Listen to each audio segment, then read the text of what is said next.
आज हम बात करेंगे थ्योरी ऑफ आईआर एब्जॉर्प्शन के बारे में। आईआर स्पेक्ट्रोस्कोपी के अंदर जो हम वाइब्रेशंस की बात करें, सिमेट्रिकल एंड अनसिमेट्रिकल जो एटम्स मॉलिक्यूल के अंदर एटम प्रेजेंट उनके बॉन्ड्स में होता है, इसका हम इमेजिन करते हैं कि it is just like a spring.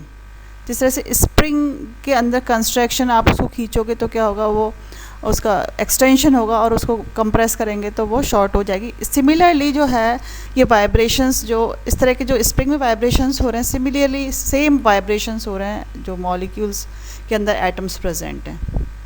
And it is described by harmonic oscillator model. आप ये देख सकते हैं, इसमें ये दिखाया गया है कि suppose this is the spring है, इसमें जो वेट एम है, एम इस पे हैंग किया हुआ है। अब जैसे आप वेट हैंग करेंगे तो क्या होगा, इसका जो डिस्प्लेसमेंट है वो चेंज हो जाएगा। Now the position of spring is this and it is change to this position, और आप वेट रिमूव करेंगे तो ये वापस कंप्रेस हो जाएगी and this position is the equilibrium position. So this can be explained with the help of Hooke's law. Now energy of this vibration is given by the formula E equal to half k x square. यहाँ पर x क्या है, displacement है, spring का जो displacement हो रहा है। आप ये देख सकते हैं, जब आप इसकी लेंथ इंक्रीज हो रही है उसको आपने प्लस से इंडिकेट किया है, एंड जो उसकी आप जब कंप्रेस करेंगे it is indicated by minus. So approximation representation of atomic stretching, and here we can compare suppose molecule contain two atoms, so two mass attached by a spring, and the energy of such vibration is given by formula E equal to half kx square, where the value of k equal to 4 pi square c square nu bar square and m1 m2 upon m1 plus m2, and this is converted into mu. Mu is the reduced mass. So you can see here x is the spring displacement and k is a spring constant. So this is the simple graph between the potential energy and displacement, and this is similar to harmonic oscillator. आप देख सकते हैं Hooke's law से हम describe कर सकते हैं vibrational frequency, and vibration frequency of a particular vibration is given by the formula nu equal to half pi root k upon m. यहाँ पे आप देख सकते हैं के क्या है, फोर्स कांस्टेंट है। फोर्स कांस्टेंट क्या मेज़र करता है, बॉन्ड की स्टिफनेस, कि आपका बॉन्ड कितना हार्ड है। सिंगल बॉन्ड, डबल बॉन्ड और ट्रिपल बॉन्ड, इन सब के लिए फोर्स कांस्टेंट की वैल्यू है वो चेंज हो रही है। और यहाँ पर म्यू क्या है, म्यू रिड्यूस मास है, and the value is given as this mu equal to m1 m2 upon m1 plus m2। तो जो फोर्स कांस्टेंट है उसकी वैल्यू किसके ऊपर डिपेंड कर रही है, बॉन्ड की स्ट्रेंथ के ऊपर डिपेंड कर रही है कि बॉन्ड सिंगल है या डबल है या ट्रिपल है। तो आप देख सकते हैं कि k की वैल्यू जो है वो it's varies from 3 to 8 into 10⁻²² Newton पर मीटर, एंड डबल बॉन्ड के लिए जस्ट डबल है, एंड ट्रिपल बॉन्ड के लिए the value of k just triple. यहाँ पर आप देख सकते हैं द मॉडल, ये क्या इंटरएटॉमिक डिस्टेंस और पोटेंशियल एनर्जी के बीच में कर्व ड्रॉ किया हुआ है। स्टार्टिंग में आप देखेंगे शुरू में क्या होता है कि मॉलिक्यूल अपने ग्राउंड स्टेट पोजीशन पर है, मींस दो एटम्स के बीच की जो डिस्टेंस है वो कम है। जैसे जैसे एनर्जी बढ़ती है, ये डिफरेंट वाइब्रेशनल लेवल है, nu equal to 0, nu equal to 1 2 3, these are the vibrational energy level. जैसे जैसे एनर्जी इंक्रीज होगी, एनर्जी बढ़ने पर क्या होगा कि मॉलिक्यूल के बीच के जो वाइब्रेशंस हैं वो बढ़ते चले जाएंगे, एंड वाइब्रेशन बढ़ने से क्या होगा कि उसकी जो बॉन्ड लेंथ है वो आप देख सकते हैं, बॉन्ड लेंथ क्या हो रही है, इंक्रीज़ हो रही है। बॉन्ड लेंथ इंक्रीज़ होने की वजह से जो फ्रीक्वेंसी है वाइब्रेशंस की, उस पर भी फ़र्क पड़ता है। ये हम बाद में डिस्कस करेंगे कि फ्रीक्वेंसी में चेंज जो है वो किस तरह का होता है। अब आप लास्ट में देखेंगे कि ये इंटरन्यूक्लियर डिस्टेंस या वाइब्रेशनल एनर्जी इतनी बढ़ती जाएगी कि एंड में क्या हो जाएगा, डिसोसिएशन हो जाएगा एटम्स का, एंड ये जो this is represented by dissociation energy. तो लेकिन आप यहाँ देख सकते हैं कि यहाँ पे क्या है, अभी स्टार्टिंग में जो स्पेस है वो ज़्यादा है और बाद में स्पेस कम हो रहा है। इसको हम बाद में एक्सप्लेन करेंगे harmonic and anharmonic oscillator की हेल्प से। तो यहाँ पे आप देख सकते हैं frequency of vibration is given by nu equal to 1/2 pi root k upon m, where nu is the frequency and k is the force constant. This is measure of bond stiffness. Mu क्या है, reduce mass. Reduce mass इसको समानित द्रव्यमान भी बोलते हैं। समानित द्रव्यमान की value, चाहे आप बॉन्ड की लेंथनिंग हो रही है या बॉन्ड का कंप्रेशन हो रहा है, उसके इसमें रिड्यूस मास की वैल्यू चेंज नहीं होती। क्या चेंज होता है, के की वैल्यू चेंज होती है। तो आप देख सकते हैं रिड्यूस मास, क्योंकि डिपेंड करता है atomic mass of atom attached from a particular bond. It is given by the formula written above. If we know the nu and atom in a bond, we can find out the value of k. k की value हम आसानी से calculate कर सकते हैं अगर हमें new frequency पता है किस पर वाइब्रेशंस हो रहा है और हमें एम रिड्यूस मास पता है, तो उस केस में हम जो फोर्स कांस्टेंट है उसकी वैल्यू हम इजीली फाइंड आउट कर सकते हैं. जीरो पॉइंट एनर्जी का मतलब होता है कि जब मॉलिक्यूल आपका nu equal to zero level में, उस केस में जो energy it is called zero point energy. This is the zero point energy. Zero point indicate करता है जीरो पॉइंट एनर्जी की molecule nu equal to zero level के अंदर present है. तो अब ये जीरो पॉइंट एनर्जी है, it is given by the formula E equal to zero half h nu bar centimetre inverse. अब जीरो पॉइंट एनर्जी से क्या पता लग रहा है कि मॉलिक्यूल की जो वाइब्रेशनल एनर्जी है वो कभी भी जीरो नहीं होती, उसकी कुछ ना कुछ वैल्यू होती है. And this value is indicated by half h mu zero, चाहे मॉलिक्यूल ग्राउंड स्टेट के अंदर क्यों ना प्रेजेंट हो. तो by using this formula you can calculate zero point energy. आप देख सकते हैं दो एग्जाम्पल हैं इसमें. फर्स्ट है calculate zero point energy for BF3. BF3 molecule के लिए आपको जीरो पॉइंट एनर्जी कैलकुलेट करनी है और इसके लिए बैंडिंग वाइब्रेशंस की वैल्यू दे रखी है 691 सेंटीमीटर इनवर्स. स्ट्रेचिंग वाइब्रेशन हो रहा है 888 centimetre inverse. And you get doubly degenerate stretching and bending mode at 1446 and 480 centimetre inverse.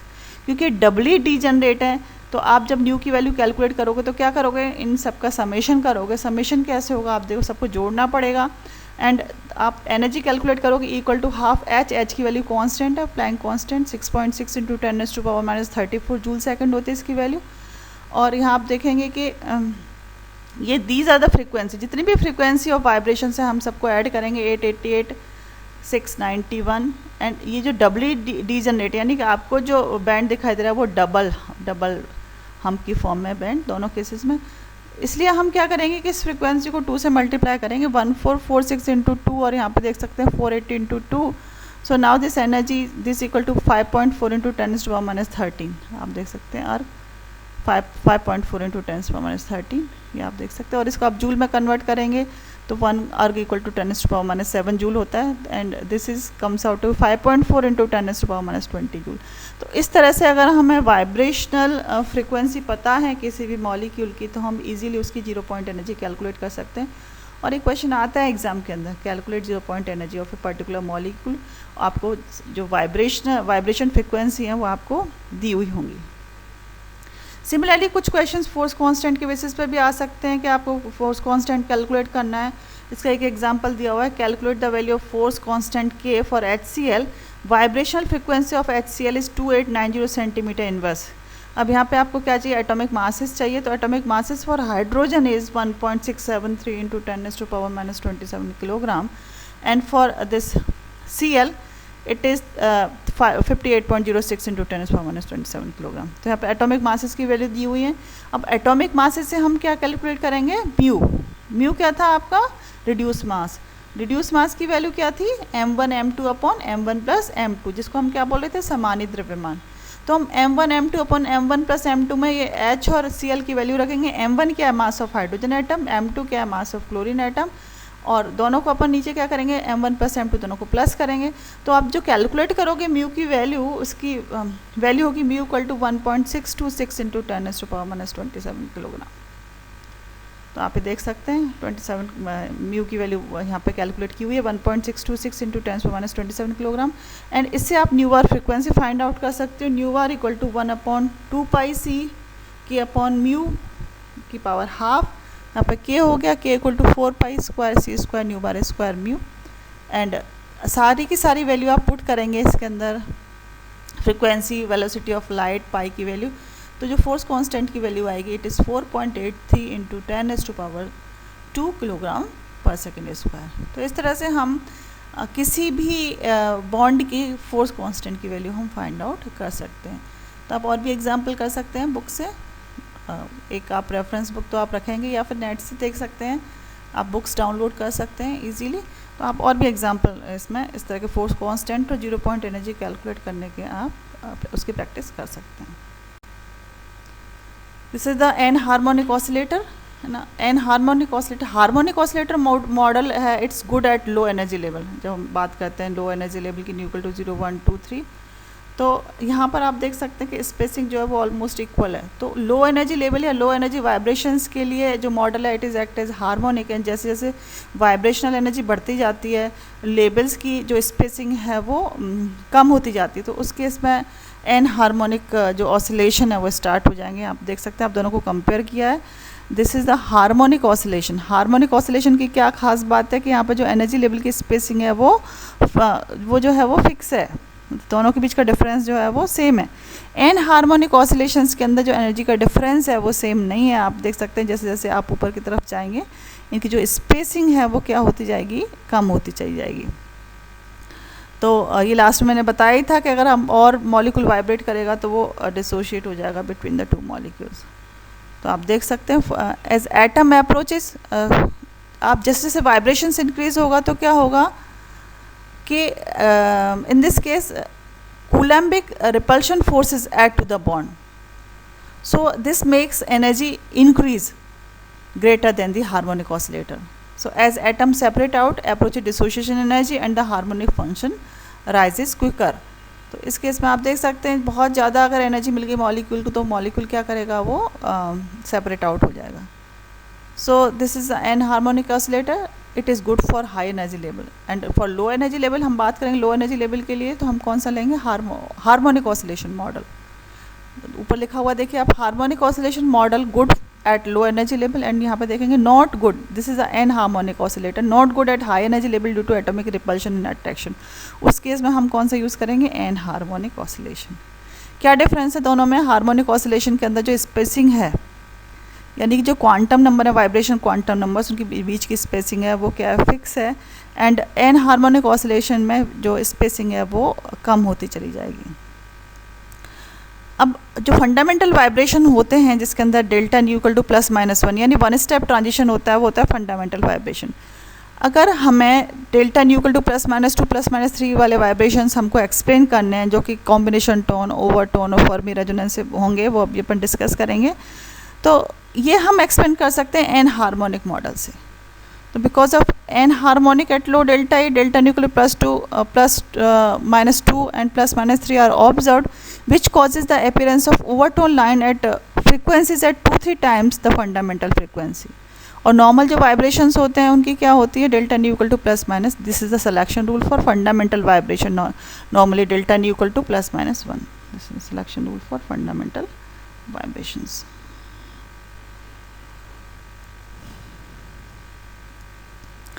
Energy of anharmonic oscillator, harmonic oscillator की तो अपन अभी डिस्कस कर चुके हैं, जिसमें हमने 0 पॉइंट एनर्जी निकाली थी, E naught equal to half h nu 0, वो क्या थी, फंडामेंटल और ये दिस हार्मोनिक ऑसिलेशन के लिए 0 पॉइंट एनर्जी।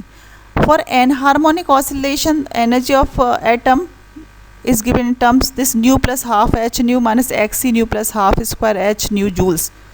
आप देख सकते हैं this is the for anharmonic oscillator, where x e क्या है, एन हार्मोनिसिटी कॉन्स्टेंट, एक्सी क्या है, एन हार्मोनिसिटी कांस्टेंट। एंड इसको आप जूल्स को आप सेंटीमीटर इनवर्स में कन्वर्ट करेंगे तो आपको क्या करना होगा, एनर्जी को किससे डिवाइड करना होगा, एचसी से डिवाइड करना होगा। And now this will be equal to nu plus half nu bar minus x e nu bar nu plus half centimetre inverse. आप ये देख सकते हैं दिस इज द, ये जो है हमने किस में कन्वर्ट किया ना हो, energy is converted into this centimetre inverse. तो आप देख सकते हैं transition with delta nu equal to +-1 यहाँ पर ख़त्म हो जाते हैं, कीज हो जाते हैं, और transition with delta nu +-2 +-3 etcetera are allowed. ये हम किसकी बात करें, एन हार्मोनिक ऑसिलेटर की, बिकॉज यहाँ पर जो एनर्जी की वैल्यू, एनर्जी की इक्वेशन दी हुई है ये क्या है, this is for anharmonic oscillator. दोबारा सुने, एक्सी क्या, एन हार्मोनिसिटी कांस्टेंट। यहाँ पर हम फंडामेंटल वाइब्रेशंस के बारे में बात नहीं करेंगे, हम ट्रांजिशंस विद +2 +-3 जो होते हैं, डबल और ट्रिपल क्वांटम नंबर्स के चेंज की वजह से जो हो रहा है, वाइब्रेशन क्वांटम नंबर्स की चेंज की वजह से, उसके बारे में बात करेंगे। So this is the fundamental transition delta nu equal to +-1, ये यहाँ पर ये this is explain with the help of harmonic oscillator. And जो कॉम्बिनेशन फ्रीक्वेंसी, अगर 2 vibrational quantum number simultaneously change हो रहे हैं, सेम फ्रीक्वेंसी पर चेंज हो रहे हैं, तो दोनों की जो फ्रीक्वेंसी है वो कंबाइंड हो जाती है, इसको बोलते हैं हम कॉम्बिनेशन फ्रीक्वेंसी। अब देख सकते हैं कॉम्बिनेशन टोन्स में क्या हो रहा है, कॉम्बिनेशन टोन्स में फंडामेंटल जो आपका जो वाइब्रेशन हो रहा है उसके साथ साथ दूसरे वाइब्रेशन कपल हो रहे हैं, क्योंकि सेम फ्रीक्वेंसी पे हो रहे हैं इसलिए कंबाइंड हो जाते हैं। And in this case energy changes given by, हम बात कर रहे हैं अब इवन अपर एनर्जी लेवल की and ground state energy level की। तो आप देख सकते हैं आप वैल्यू पुट करेंगे तो this value is comes out to be this 2xc h nu 0. So now delta E upon hc this equal to 2 nu bar 1 minus 2xc। आप ये कैलकुलेट करेंगे, इसमें पुट करेंगे फॉर्मूले के अंदर, E1 में आप रखेंगे वैल्यू E1। तो आप ये देख सकते हैं ये जो वैल्यू है आपने पुट की 3/2 h nu 0 हो गई minus x 3/2 whole square h nu 0 and this is for ground state half h nu। अब यहाँ पर आपने क्या किया था, half E1 plus 1 plus half equal to 3/2, तो इसलिए यहाँ पर 3/2 h nu 0 आ गया था। तो आप डिफरेंस देख सकते हैं, difference is comes out to with this delta E upon h c 2 nu bar 1 minus 2xc centimetre inverse. इस तरह से हम न्यू से न्यू प्लस 1 हम वाइब्रेशन के बारे में बात कर रहे हैं, हमने एनर्जी चेंज लिया था। यहाँ पर वाइब्रेशन में आप देखेंगे कि वाइब्रेशंस के जो है this is given by follow 2 nu plus 1 xc nu bar. इससे क्या पता लगता है कि ये जो है जो लाइंस की स्पेसिंग है दीज आर अपार्ट, ये आपस में एक दूसरे से 2 nu plus 1 xc nu bar square की फॉर्म में सेपरेट आउट रहेंगी। अगर हम ओवरटोन के बारे में कैलकुलेट करते हैं +2 फंडामेंटल वाइब्रेशन -2, उस केस में हम एनर्जी कैलकुलेट करेंगे तो it is comes out to be 2 h nu 1 minus 3 xc।